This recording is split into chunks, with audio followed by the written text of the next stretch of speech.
Thank you all for being here and being willing to share your stories with us today. I think I'm going to let you each introduce yourself and tell your story because you can do yourself more justice than I can. So, Tony, do you want to start us off? Sure.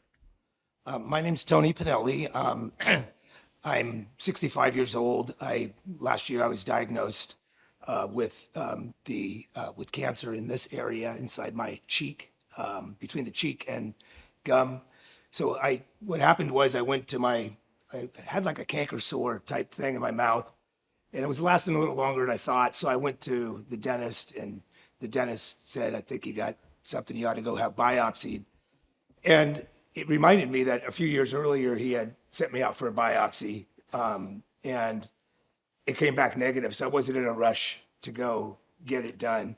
But a few weeks later, I had a follow-up visit with him on my regular, 6-month dental thing. And he said, "Oh, you haven't gotten biopsy yet." And he said, "You really, really need to go get that done." So I did, and I found out, a few weeks later that I had the squamous cell carcinoma in the cheek area between the teeth and the gum. And I got a referral up to Stanford here, and on June 8th of last year, I had surgery to remove the tumor in this area inside my cheek.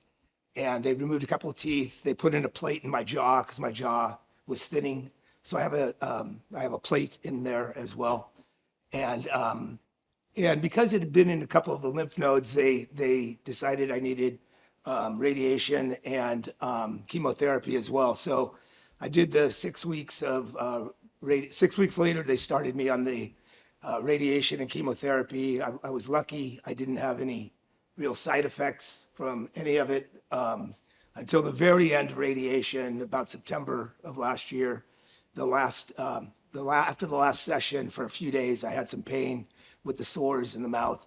I had to take some pain medication then, but I probably could have opened up a pharmacy after the whole treatment because I had so many things that they gave me in the event something would happen, and I really had a lucky outcome. Didn't really have much happen there, so I did have some residual issues. There's a little bit of droopiness here. There's numbness in this area. Got a little bit of a ruggedness look over here. My smile's a little crooked, but big deal. So it was a good outcome, and now I'm doing the speech therapy with Teresa Yao, who's here someplace, and doing a lot of exercises, which I usually do on the freeway and scare people as I'm driving down the roadway. But everything's been good. Although I did see Dr. Devi, my surgeon, the other day, and he said that he sees a red spot in there, but I don't know. We're just going to keep an eye on that. But it's been a good recovery, so it's been a reasonable experience, and Stanford's been great. Everybody here's been great.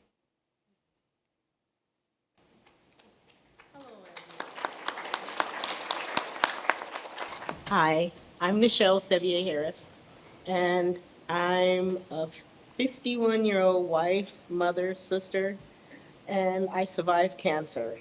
Okay, this began for me in 2014. I had some similar issues like that. I went to my dentist. I went to see Dr. Stanley Liu, an ENT, because I had an osteoma on my right side, and it was benign, and his team decided to perform surgery, clean it out. Had the same plate in there. They installed the metal plate because I had weaknessing in my jawbone from the infection that was there. But my body didn't like that plate and started pushing it out. So another surgery, removed the plate, and I had some pain for a while, and then we're going to just fast forward to 2018. Went to my dentist. They thought I had gingivitis because my teeth, I was losing gum and bone on my right side here, and it was very painful. And by the grace of God, or my case fell on Dr. Liu's desk again, and being a previous patient, He's like, oh, looks like you might have another osteoma, so we're just gonna go in there, clean it out, you should be fine. Um, that wasn't the case. 10 days later, they told me I had squamous cell carcinoma, and they were rushing me to surgery. I mean, within 3 weeks, I was in 11-hour surgery. Um, in those 3 weeks, I spent time meeting my care team, and it, my whole world ended that day. I felt like everything just stopped for me, and I didn't know how to process that. And I'm thankful my husband Kevin was there in all of these appointments, because once he said I had cancer, I didn't hear another word. I just tuned out, and I'm just grateful he was there. You know, I my doctor was Dr. Rosenthal, who was an amazing doctor, and unfortunately he's no longer here. But then I had Dr. Joshua Frank as my palliative medicine doctor, and their staff was amazing to get me through the worst times of my life. I'm so grateful for Stanford and all of their doctors, their staff. I just want to thank them for, employing such caring, skillful doctors. Um, I have, I've been through a lot the last 4 years. Yeah. But all this, the care team, everybody on my corner was there for me no matter what it is. If I needed to vent and cry, they uplifted me and said everything is going to be all right. I'm forever grateful that I had the opportunity to be here at Stanford and have these amazing doctors look over me. Heather, I love you. You are my girl, and thank you for all that you've done for me. Thank you, guys.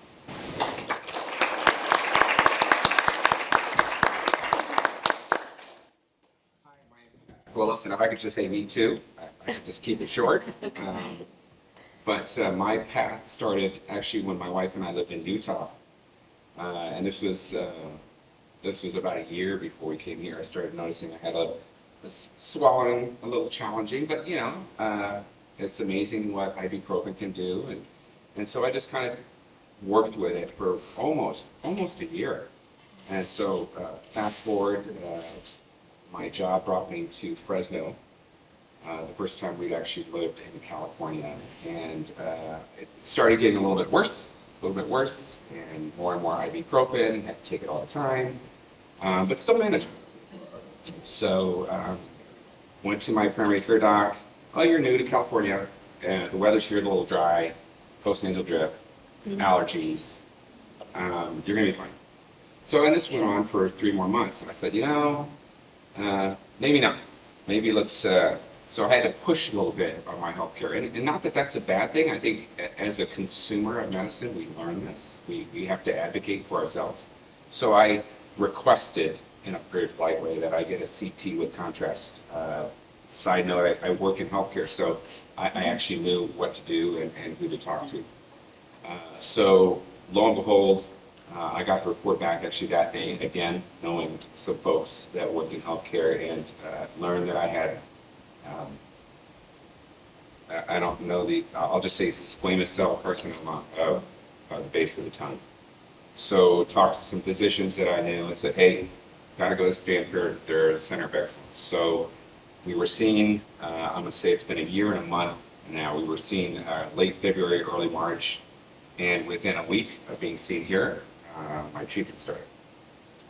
I didn't have surgery, but I did have I guess I'll just say it is a standard round of chemotherapy and radiation treatments, and I would say it was miserable. That first, I don't know, 2-3 months was just crazy, crazy hard. Lots of interactions with the physician staff here. The ones I can remember, Dr. Lee, Dr. Pinto, and there were others, right? I didn't even know. And again, working in medicine, it was interesting to me that there are dental oncologists and all these people that we meet with when we travel this path in healthcare. So And of course, my wife, working and supporting me, and forgive me, like many of you, I'm challenged too with not having saliva, so I have to drink less, so forgive me. But the path was really, really hard. Now, having said that, when you're in the middle of it, it's you don't see the end, right? It's always people around say it's going to get better, it's going to get better, but you're the person going through it, so it's very, very difficult. But having said that, looking back on that time, I don't know where it went. And obviously, I feel that way because I had a great family circle. I had my wife taking care of me and my kids. And of course, too, for those of you who continue working, your coworkers. So it was a very, very interesting path. It was very, very tough, but a lot of positivity to the comments that were made earlier by many of you over here in the center that I was listening to. It's tough, but you learn your new normal. You learn how to adapt, and you learn how to be really, really appreciative of what you have now. So I'll leave it at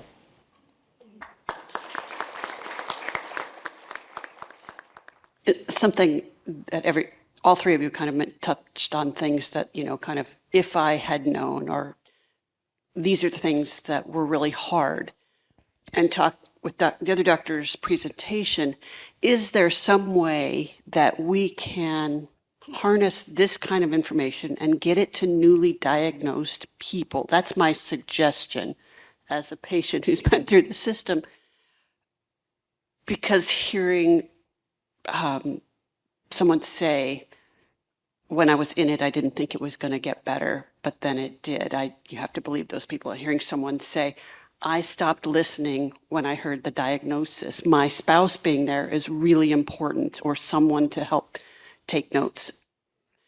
It's great, but kind of everybody here is past diagnosis. I don't think there's any newly diagnosed people getting this kind of information. This is, I think, who could really benefit from it. So it's not really a question, but a suggestion. Yeah, I think it's a really good point. I'll just say that, we try to get the newly diagnosed people. If you guys think about when you were newly diagnosed, would you be interested in coming and spending another day at Stanford when you're going through treatment? So hopefully we're reaching more of the people by having this available through live streaming simultaneously so that they're getting that. We also do post the prior year symposiums and refer that to patients. So hopefully that they can go and look at that. But I think you're absolutely right. It's a huge area. And it's the kind of thing that some of the work that Dr. Rowe is talking about is how can we get the right information to the right people at the right time. It's a very good suggestion. So I'll be calling on you and you'll be joining our co-design team. Great. Thank you all for sharing your stories. It's interesting to hear, especially since I'm in the sort of early stages of this. My question is, how did you reorient once you got the diagnosis? It seems like, then you start on a new path. How did you go about reorienting to kind of get to your new normal? And looking at that early stage, how did you make the change? Personally, I just looked at it as a process you had to go through, kind of like a project. I just basically said, okay, this is what's going to happen over the next 6 months or whatever. So I focused on that. I kept working during the whole time I did it too. I think that helped distract from thinking about things. But I just went, okay, these are the goals. They tell me I have to do X, I'm going to do X. And I followed everything they told me to do down to the letter. And I just sort of saw it as kind of a challenge or whatever, that, it's what you needed to get through, and just sort of focused it as, I don't know, used to be an athlete in the old days. It's like, this is the goal, that's where I'm going, this is the steps I have to take to get to it, and that's what I did. Well, for me, unfortunately, it took a while for me because I kept 3 months after my initial surgery, my hardware fractured. So I had to go back into surgery. So everything just reoccurred all over again. So for me, it probably took about 2 years, honestly. Therapy, a lot of prayer. But for me, it took a while. I don't know if I have a direct answer just because I think I'm still learning and I suspect it will be several years. My wife and I were just talking, how much of taste do you have back? And I kind of floundered between 70 and 80% of what it used to be. I guess what I remember. I eat a lot now from memory. I remember I really liked this. Yeah. Yeah, but I'll still do it. I wish I didn't, because I love cheesecake, um, and to your point earlier, when you hear the word cancer, it's tough. It's tough to hear anything after that. Thank God my wife is here, because it's interesting as a side note, you get really excited, like if you're going to buy a new washer dryer for your house. You research it, you're going to get a new car, whatever. You get excited about certain things about your home. I use that as an analogy because through my care, I lost about 40% of my hearing. So I got new hearing aids in both ears, and I was like, "Hey, what kind are we going to get?" Right? It's something you don't really normally talk about, right? You don't think about these things. So I was really excited when I finally got my hearing aids. So I don't think I'm ever going to be 100%, but I'm okay going through the path, and it helps if you have a great partner, right? I have a phenomenal partner, so I hope that speaks to your question. Thank you all very much. It's all very helpful. Thank you. Thank you. I'll ask you a question. If you were going to give people in the room a piece of advice, what would be the advice that you would want to share with folks? For me, I would say if you are a cancer patient, hang on to your caregivers. That can be anyone in your life who cares about you, want the best for you. Don't push them away. But just know that that's your greatest support team right there, and they're going to help you through your toughest days of your life. I'd say stay positive. Focus on the good. Focus on the potential good outcomes. I never really had a negative thought about it, and I think that helped carry me through. Like I said, I saw it as a challenge, and I think if you take the right potential approach on it, that absent complications like she had, things will turn out fine. Follow the program, things will turn out fine. I had a bunch of lymph nodes removed, and so the way I look at it, if I get it back there, there's hardly anywhere for it to go. It's just going to be in my mouth. So I'm not, focus on the positive rather than negative is what I would say. I'm normally really on the guy, but I'll tell you, going through the treatment, what I can focus on is it better than yesterday? Am I doing better than I did yesterday? And I'll tell you, it's hard. I'm just to the point. I think what we're all saying is, the people in your lives that are around you, try real hard to be positive, because it's a struggle. And I honestly didn't believe me, like Heather. It's gonna be better. 2 weeks from now, you're gonna be this, and people would say that, right? But it's hard to believe. It's like being a parent or being a child when your parents told you, "Hey, if you do this, this is gonna happen." Okay, you're talking to me. That's not gonna happen. But it's the inverse of that, right? When your caregivers tell you, "Hey, at this time you're gonna be here," it's very hard to believe that. So my wife had to keep reminding me, and I had to try to find, well, am I doing better than I did yesterday? So I didn't really have a long-term approach, but I was able to think about it day by day. I think one last thing. I think the thing that was hard for me during the process was they never figured out what a cause could potentially be, because I've never smoked ever in my life. I hardly drink any alcohol at all. Very, very minimal, couple of glasses of wine a month, that kind of thing. And so it's just bizarre. I didn't have HPV ever, and so they have no idea exactly why I got it. And so I missed 4 days of work in 40 years until I got this. And so it's just really odd that it happened. And so, like I said, that's why I took the path that it was a challenge, because I hadn't been that challenged medically in the past. And so I thought, let me just follow the program here. These guys know what they're doing here at Stanford. They're great. everyone, the doctors and nurses and assistants I had were awesome. And you follow the program, I think you're going to be fine. Yeah, I'm just wondering if you guys sort of have the same kind of questioning come up as I did. I chased my wife and I kind of chased what was going on with me for a number of months, like 6 months before we got a diagnosis. And it was almost like, I don't know if I would have gotten a diagnosis except for the fact that my wife was with me and she insisted there was something wrong. And the ENT at the time kept, it's like my third time to go visit the guy. And he poked around further, and then ultimately we got a diagnosis and up to Stanford. But the question is comes to mind, if I had gotten this diagnosis 6 or 8 months earlier, would somehow I've been, had less treatment or been better off or something? Does that question kind of ever haunt you guys? Not me. I had to be my own advocate. They thought I had gingivitis or some kind of gum disease, so they kept sending me to different dentists who did, every 6 months I saw another dentist, another x-ray, until the third dentist that I saw, and she just talked to me and asked me how had the last 6 months of my life been, and I'm losing teeth, something's going on. My teeth are falling out. It's very painful.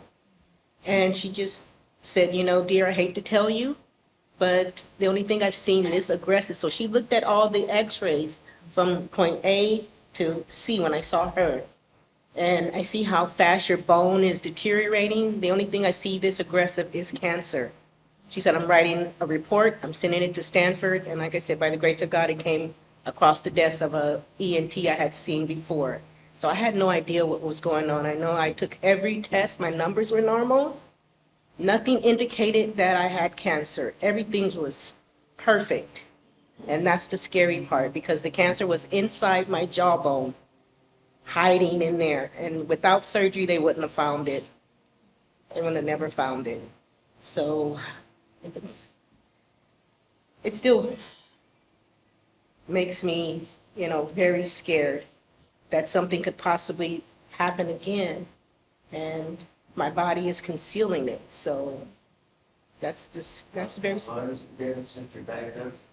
4 years, coming up on my 5th year. So, I'm very diligent and that's a scary way to live, that you think every little thing that is it back, but I'm trying to stay positive and just, whatever happens, happens. I have a great team still. So I just try to enjoy my life. I've been immobile. I couldn't walk, walker, wheelchair for a long time. And I'm getting back to my old self. So I'm happy about that. So I'm just moving forward, full steam ahead, and just pray for the best.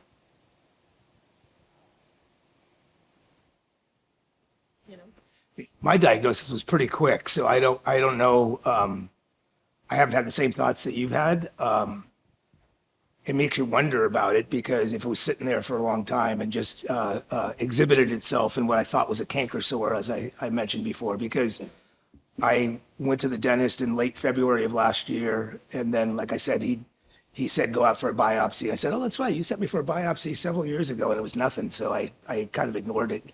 But it was only a month delay, and then immediately got the diagnosis. So I don't know if mine was faster growing. I don't know if that was a situation, or if it's just been sitting there for a long time waiting to sprout. I have no idea. And I've never really asked anybody about that. But I could see how it could take a while. I understand why it would take a while in her situation. But I say, forget about how long it took and push forward with the recovery. That's what I would say. I do think time makes a difference. So, at least what I've learned, with these particular cancers, you can have them for some time before you even have any understanding or any feeling of it. So I would guess that for me, it was about a year before I was being diagnosed. So to that point, had it been sooner, I feel like it would have been a little bit easier to treat. But by the grace of God, in Stanford and the Stanfords of the world, right, across the country, the treatment is something we can tolerate.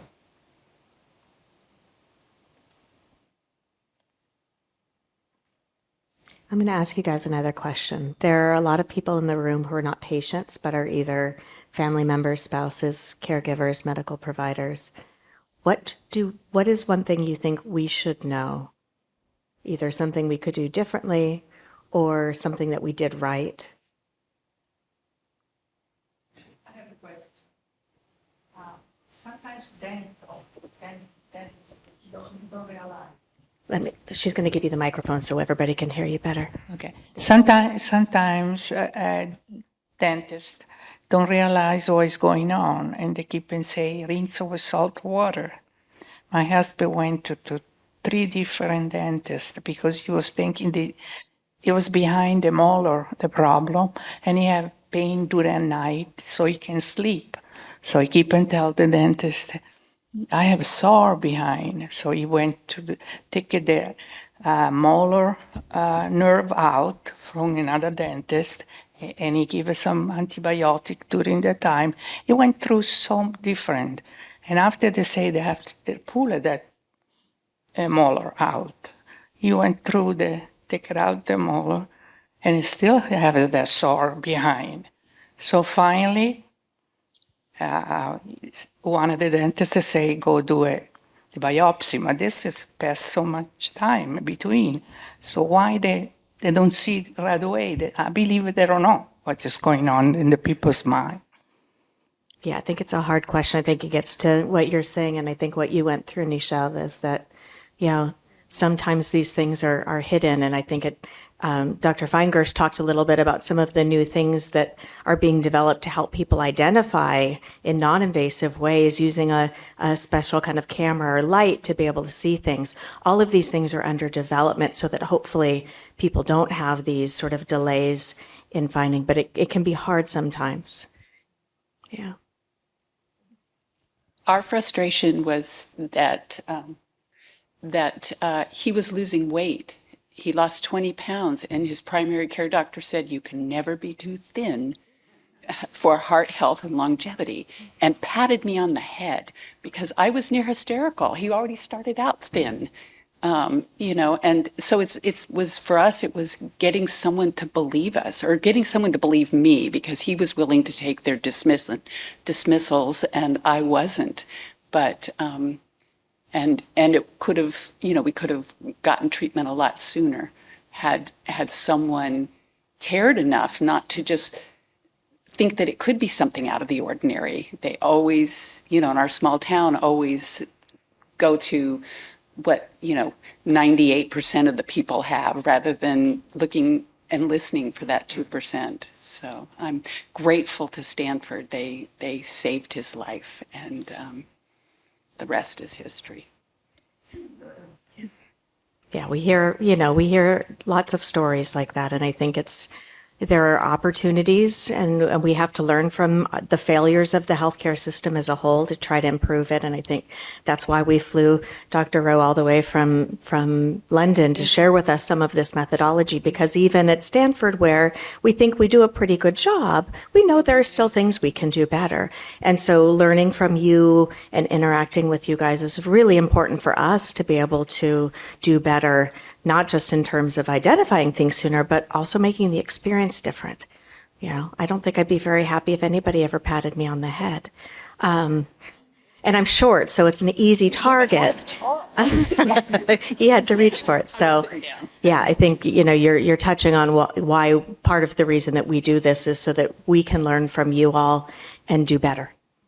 Well, you did right by us. We're so grateful that you're close to where we live, so. Is there anything else that any of the three of you would like to share? Oh, we have another question. Great. The answer to your question. Yes. I think about the advice to caregivers. Oh, yeah. From your perspective. Yeah, let's get back to that. Could you repeat it?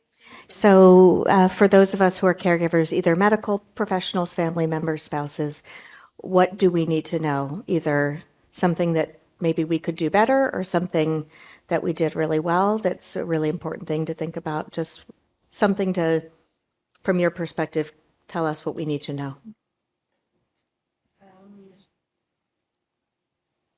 I can go first if you like. I think Stanford did a great job of telling you every potential outcome that you could possibly have.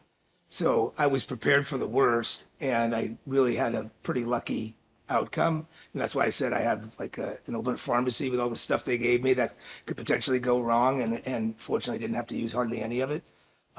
So I think they did a great job with that. It's a little scary, hearing some of the potential things that could happen.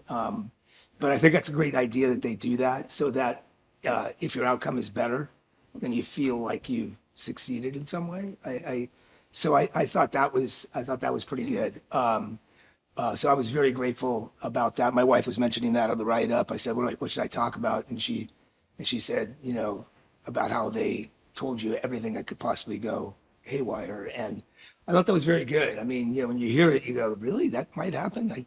Hard to believe that's going to happen, but okay. So it's a little scary, but it's definitely, I think, something that you need to know in advance. I thought that was good. Yes.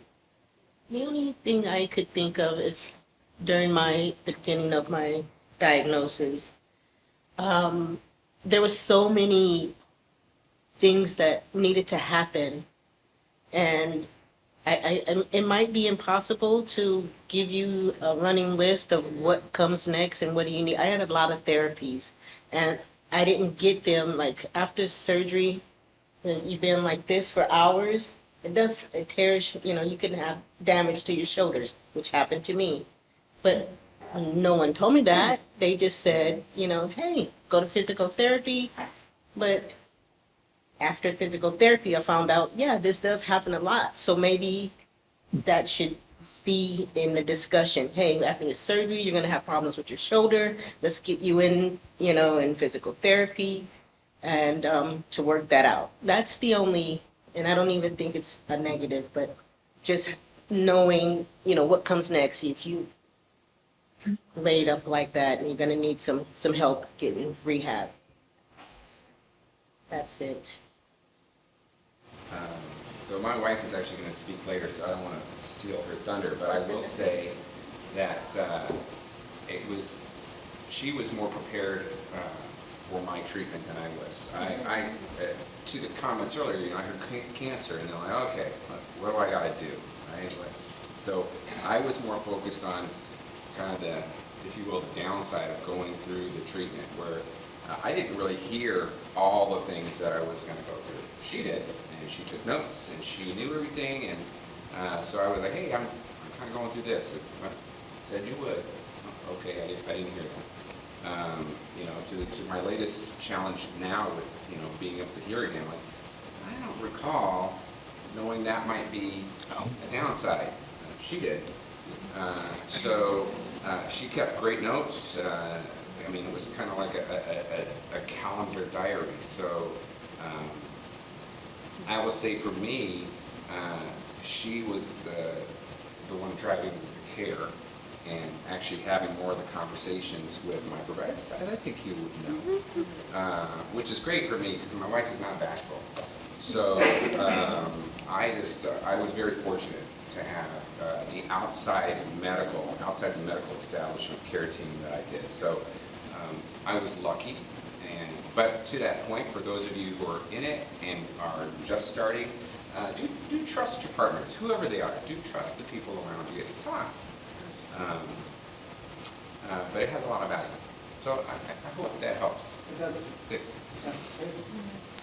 Fantastic. All right. Well, we are right at lunchtime. So I want to thank all three of you for sharing. I think it's such a valuable, important part of the day.